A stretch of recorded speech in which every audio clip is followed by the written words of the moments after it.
I've been given my marching instructions. I know what I'm supposed to do when we get to the end of this, but the very first thing I want to start with right now is this panel right here. Can we get another round of applause?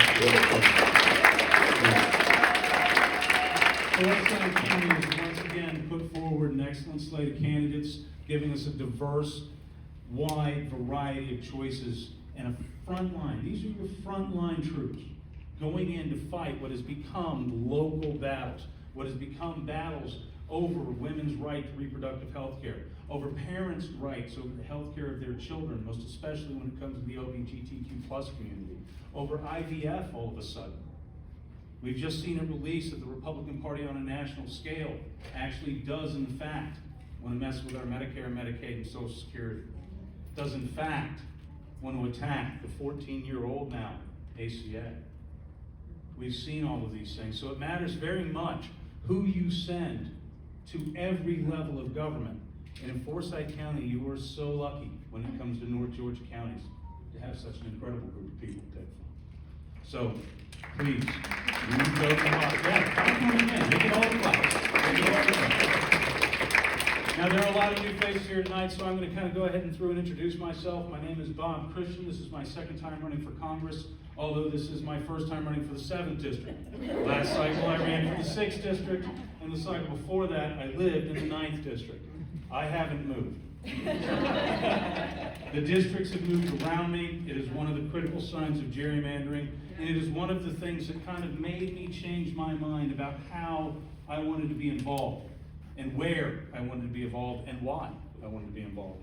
My story started way back in the day. I'm a combat veteran. I'm a 20-year restaurant manager. I'm now a small business owner with my wife there in the back. And I am married to that lovely lady there. I have been for 22 years.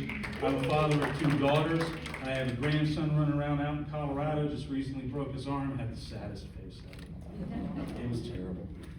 But he's cruising. He's a tank, so he's doing well. It's at one point I ran a nonprofit specifically focused on keeping LGBTQ authors in our libraries. Library situation has suddenly changed completely from keeping one group of people out to keeping all the people out, to keeping history out. And all of this started for me in 2020, October of 2020. COVID was in its raging empire, and I lost my mom to the disease. It was a tragic time for a family. It was hard for us, but it was truly one of those things. She was just a victim of the disease that was plaguing the nation. And we were able to get through it. And a month later, the vaccines came. And I thought, good. No one else has to go through that. We can fix it. We marshaled the power, providence, and science, all the resources of the United States government. We accomplished an amazing thing.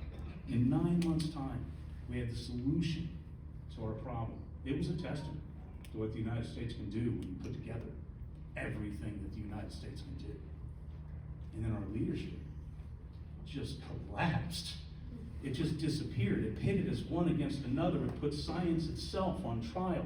It started to justify moving resources in ways that we've never done before. And 1.2 million more Americans died from a disease that we had the cure to, because we were pitted against each other by our leadership at the time. And so we know the answer to the question, were you better off 4 years ago? I wasn't. I suspect anybody in this room that went through that time wasn't. But that's when it began to change for me. And I began to realize, how can I get involved? What can I do to become a part of my community? How can I become a part of this process? And then we won the election, and I thought, oh, okay, well, cool, we won. Yeah, we've stopped it. And then January 6th happened. And I realized something much, much worse was going on. And putting all those things on top of each other, I was ready to do this thing. And I got up one day, and I was in a different district. And it was like, wait a minute now, somebody found out my plans, and they're trying to stop me. But I tricked it, because I didn't register until the last day of that cycle, and I came out of the blue. No one knew who I was, I didn't know what I was doing, and things were different, challenging, and tough. And they're no different now. But we pulled 38% of the vote in that last election. It was 8% higher than the projected race. No one even thought a Democrat would win, and we moved the needle almost a full 10%, and that's huge in politics. And we can do it again. And that's why we're here today, because one day I woke up in a different district. And it is impossible to have effective representation when you have either the knowledge that the map will be drawn for your victory, or you just have different people who represent all the time, because you don't have to listen to them. They're just different every 2 years. And so the only way to get effective representation is to bring it from the ground up. And that's what we're doing. We're building this movement, we're building it together, and we're building it to represent what's actually happening here in the district. The man I'm running against voted every single time against funding the United States government, despite the fact that in Dawson County alone, 26% of the population would have been deprived of access to their benefits during the government shutdown. I can imagine those numbers are very similar across the district. They probably get a little bit bigger as you get down into Fulton. They probably are about the same as you move over into Cherokee. I suspect they're roughly close in portions of Forsyth County. And so there's a man that doesn't even have any idea what's happening in this district. He hasn't appropriated a single dollar to help us with our infrastructure. He hasn't done a single thing on the ground for the district. So it matters who we send. It matters who we send at every level. My name is Bob Christian.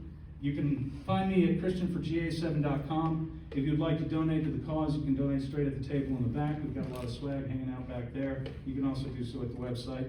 I've got a couple minutes for questions, but then I've got to wrap it up. Kat, I'm going to skip back past you, the projector here in the back. Go ahead. What do you got?